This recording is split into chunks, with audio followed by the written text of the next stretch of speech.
Could you please like, comment, subscribe and share? Thank you.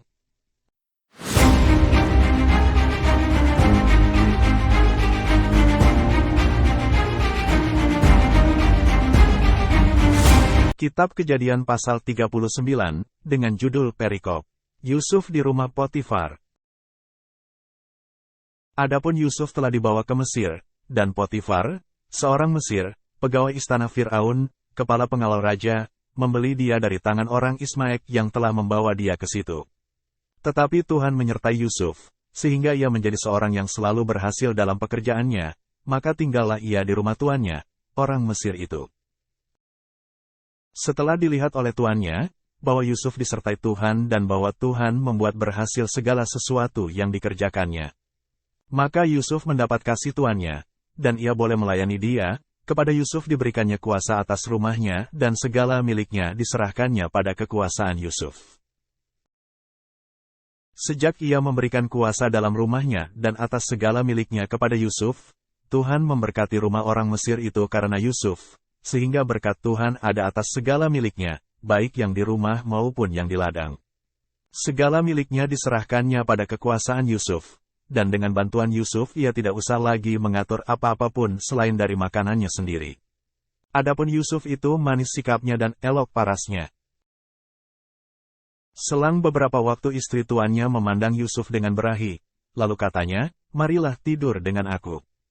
Tetapi Yusuf menolak dan berkata kepada istri tuannya itu, "Dengan bantuanku tuanku itu tidak lagi mengatur apa yang ada di rumah ini dan ia telah menyerahkan segala miliknya pada kekuasaanku.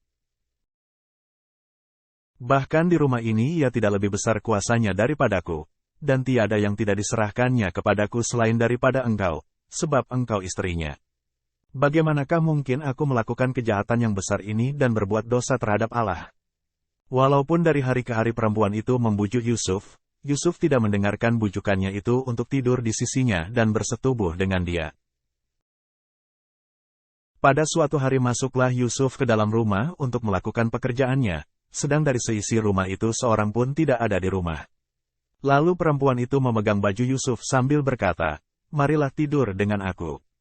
Tetapi Yusuf meninggalkan bajunya di tangan perempuan itu dan lari keluar. Ketika dilihat perempuan itu, bahwa Yusuf meninggalkan bajunya dalam tangannya dan telah lari keluar, dipanggilnyalah seisi rumah itu, lalu katanya kepada mereka, "Lihat, dibawanya kemari seorang Ibrani, supaya orang ini dapat mempermainkan kita. Orang ini mendekati aku untuk tidur dengan aku, tetapi aku berteriak-teriak dengan suara keras. Dan ketika didengarnya bahwa aku berteriak sekeras-kerasnya, ditinggalkannyalah bajunya padaku, lalu ia lari keluar. Juga ditaruhnya baju Yusuf itu di sisinya, sampai tuan rumah pulang."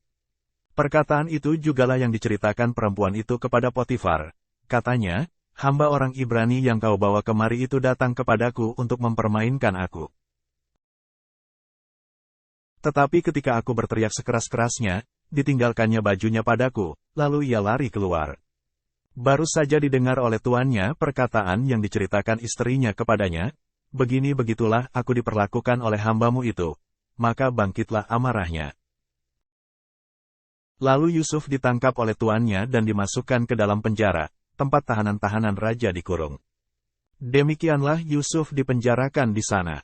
Tetapi Tuhan menyertai Yusuf dan melimpahkan kasih setianya kepadanya, dan membuat Yusuf kesayangan bagi kepala penjara itu. Sebab itu kepala penjara mempercayakan semua tahanan dalam penjara itu kepada Yusuf, dan segala pekerjaan yang harus dilakukan di situ, dialah yang mengurusnya. Dan kepala penjara tidak mencampuri segala yang dipercayakannya kepada Yusuf, karena Tuhan menyertai dia dan apa yang dikerjakannya dibuat Tuhan berhasil.